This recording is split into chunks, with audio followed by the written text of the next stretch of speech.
আজকে একটা গল্প দেখছিলাম। সেই গল্পটা দেখতে দেখতে আমার একটা জিনিসটা একটু আমার খারাপই লাগলো বলা যেতে পারে।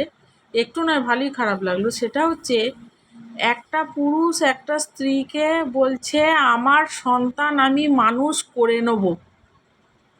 তার মানে পুরুষটা বোঝালো তুমি তোমার রাস্তা, তার কাছ থেকে নেওয়া হয়ে গেল সন্তান দুটো, তাকে বোঝানো হলে বা তুমি তোমার রাস্তা মাপো।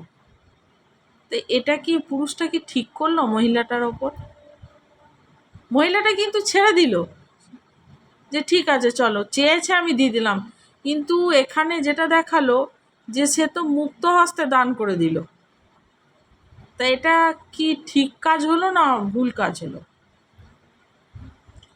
ধরো একটা মানুষ কোথাও চাকরি করছে, হুম। মালিক যদি বলে যে আমার অনেক এরকম কর্মচারী আছে, হুম।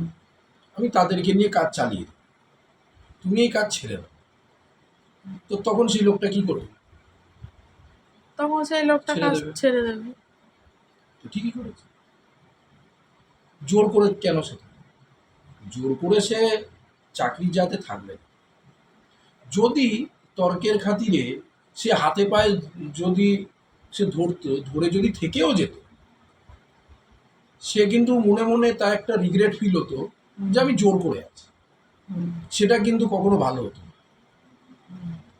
এর থেকে যদি সেই চাকরিটা ছেড়ে দেয়, হুম। সে ধরো বেরিয়ে যায়, ওটাই ভালো। জোর করে কিছু